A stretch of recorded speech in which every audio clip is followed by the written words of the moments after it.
Bonjour à vous. Je vous propose aujourd'hui un tutoriel sur le dessin de rendu au feutre et on va se baser sur une figurine d'animal comme objet là, d'observation. Alors, les premières étapes sont les mêmes.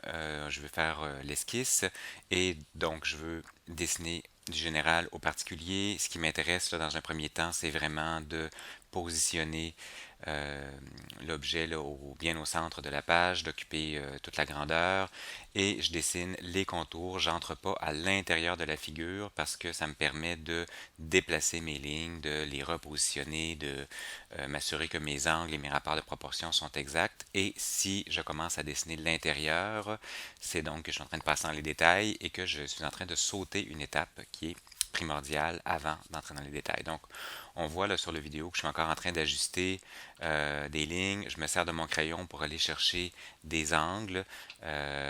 Parfois, je sers de mon crayon pour mesurer des lignes horizontales, voir si des portions là, de l'animal ou des liens entre deux zones, là, la patte et la bouche par exemple, est-ce que ça forme une ligne horizontale ou est-ce que j'ai un léger angle, donc je me sers de mon crayon comme d'une référence.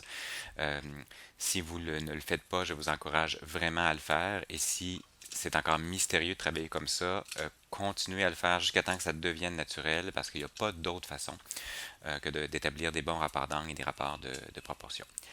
Je m'assure également de dessiner dans un plan qui est à peu près perpendiculaire à mon œil. De cette façon-là, je ne fais pas de déformation par rapport au plan là, de ma feuille. Et là, on voit présentement que mes formes générales sont bien positionnées et j'entre tranquillement dans les détails, toujours en faisant là, des études de relation entre les différentes proportions, les différentes formes, mais je suis de plus en plus dans un dessin de détail. Alors, ça donne à peu près ça comme esquisse là, après plusieurs minutes de travail, peut-être une demi-heure. J'en arrive à un dessin comme celui-ci.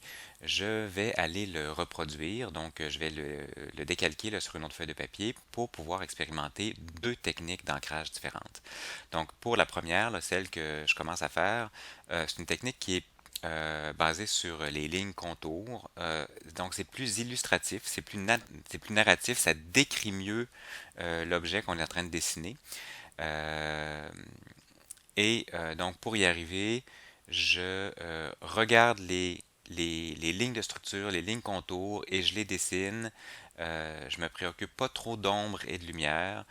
C'est peut-être le style qui est le plus naturel, c'est le plus facile, là, même si pourtant ça correspond pas vraiment à la réalité parce qu'il n'existe pas de ligne dans la réalité, mais c'est une approche qui est peut-être un petit peu plus intuitive. Et donc, je contourne là, tous les objets, je vois des écailles, j'en fais le tour, je vois des plis, je les dessine. Des fois, les plis, c'est de la lumière, des fois, c'est de l'ombre. Je les dessine avec une ligne noire pareille. Donc, ça permet d'arriver à un dessin qui est très descriptif, qui peut être très beau, qui est qui est très facile à comprendre, euh, qui en même temps est plus narratif. Certains diront plus classique dans sa façon de travailler. Alors, je suis maintenant dans les détails. Je peux aller là, de façon aussi fine que je désire. Et j'ai, bon, volontairement pas vraiment fait d'ombre et de lumière dans ce dessin-là parce que je voulais illustrer là, une différence euh, grande entre les deux approches.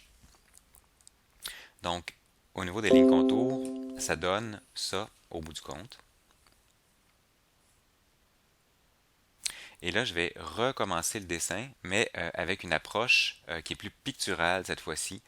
Donc, je laisse tomber les lignes contours et je travaille uniquement les textures, les ombres et les lumières.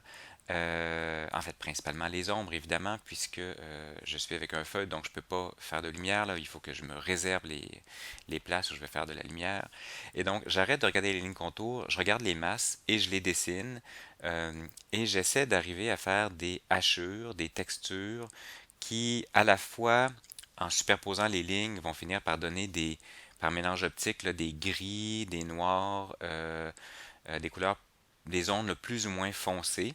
Donc ça se fait en superposant mes traits, en les hachurant, en remplissant là, peu à peu certaines zones. Et donc je vais accumuler comme ça mes traits de façon à suggérer des zones d'ombre, mais sans trop me préoccuper des contours, en essayant de limiter vraiment là, la définition des contours. Euh, donc, on le voit là, dans le dessin, je travaille par zone, je travaille en masse. Évidemment, j'ai de la texture qui se crée. Hein, comme je disais, je suis avec un feutre, donc ça fait des traits tout noirs, ou sinon, au contraire, ben, je laisse le blanc de la page apparaître. Donc, lorsque je veux faire des couleurs intermédiaires, ça se fait par superposition plus ou moins rapprochée de lignes.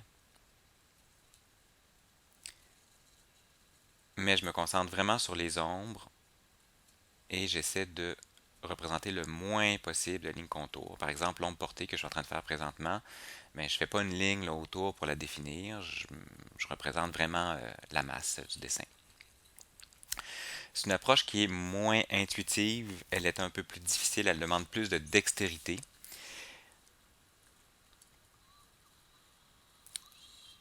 Et elle est peut-être au bout du compte un peu plus réaliste que l'autre façon de travailler. Et souvent, mais on va perdre un peu de lisibilité au profit, euh, disons, de volumes qui sont plus crédibles et d'ombre et lumière également qui sont plus crédibles.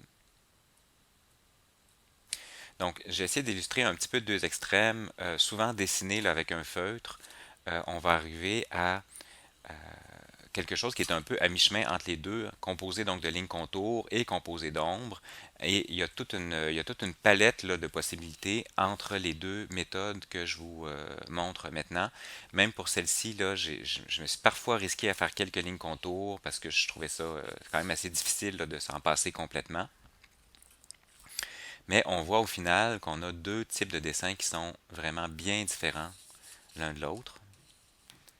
Et ben, je vous propose de réfléchir à ça, d'en prendre conscience et dans des dessins au feutre, ben, d'essayer les deux approches. Ça va ajouter là, des cordes à votre arc de dessinateur. Alors, au plaisir!